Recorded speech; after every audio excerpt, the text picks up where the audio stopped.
Quintus Smyrnaeus, The Fall of Troy, Episode 1. This is the front page for the edition I'll be using in this series, Quintus Smyrnaeus, The Fall of Troy, with an English translation by Arthur S. Way. This is the Loeb edition. This is a reprint of 1984, but the one I'm using is in the public domain from 1913. The details of the life of Quintus Smyrnaeus, or Quintus of Smyrna in Asia Minor, are relatively unknown. He probably lived in the middle of the 4th century A.D., perhaps around 350. Here then is the text. Kointu, ton meth homeron, logos protos.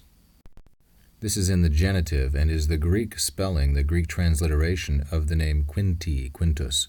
Ton is genitive plural, or neuter, plural, and genitive, of the things. Meth, actually meta, but then there is crassus, because the next word, homeron, begins with a rough breathing. So ton meth, of the things according to meta, homer, homeron, which is in the masculine, singular, and accusative, as the preposition meta takes the accusative. The first book, logos protos. And here we have lines 1 through 4 in dactylic hexameter. Euth hupape le onidame theo e kelas hector. Kai hepure kate dapse kai aste agai akakel the. De tate tro esse mim non ana pria moi apole a. De diotes menas eu thra su phronos I akita o. He begins with euth.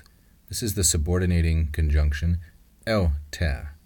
The epsilon has fallen off because the next word begins with a vowel, and crassus has occurred. The tau has been aspirated by the rough breathing on the upsilon. So when, beneath or under, that's the preposition hupa, with pele oni, in the masculine, singular, and dative. Pelion is the son of Peleus, in other words, Achilles. When beneath the Pelion, the son of Peleus, Hector theo e kelos. Hector is masculine, singular, and nominative, and is, of course, the character Hector, the famous Trojan. So when Hector, and he is given the epithet theo e kelos, which means like unto, ekelos, theos, like unto a god.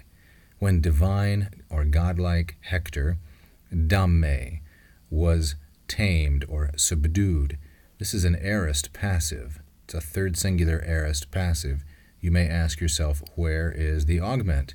Well, in epic, an augment isn't necessary in that dialect. When godlike Hector lay tamed underneath the son of Peleus, and Kai, him, masculine singular accusative, the direct object, the pronoun, the epic pronoun, and him, the fire, that's the subject, consumed, katedapse, and the earth, Gaia, that's the nominative, the feminine singular nominative subject of kakelthe, and the earth covered over, kakelthe, his bones, ostea, neuter, plural, and accusative, still speaking of Hector. And this verb kakelthe is the perfect of the verb keltho, which means to cover over or conceal or to hide. And the earth concealed his bones. Even then, de tote, the Trojans, troes, masculine, plural, and nominative, it's the subject. Even then the Trojans, mimnon, were waiting. This is an imperfect from the verb mimno. It has, as you can see, the first principal part, mimn, a secondary ending, and an augment. Where were they waiting? In the city, within, anapoleia. This is an epic accusative of the very common noun polis. They were waiting in the city of Priam, Priya moya, which is masculine, singular, genitive of possession. And they waited there, dediotes, fearing. This is a masculine plural and nominative, perfect, active participle. It's this gender number and case because it's modifying troes.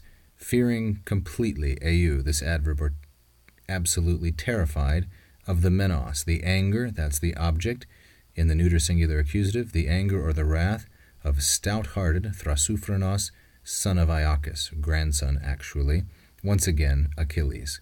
These are both masculine, singular, and genitive. because it is his wrath, his menos, that they fear.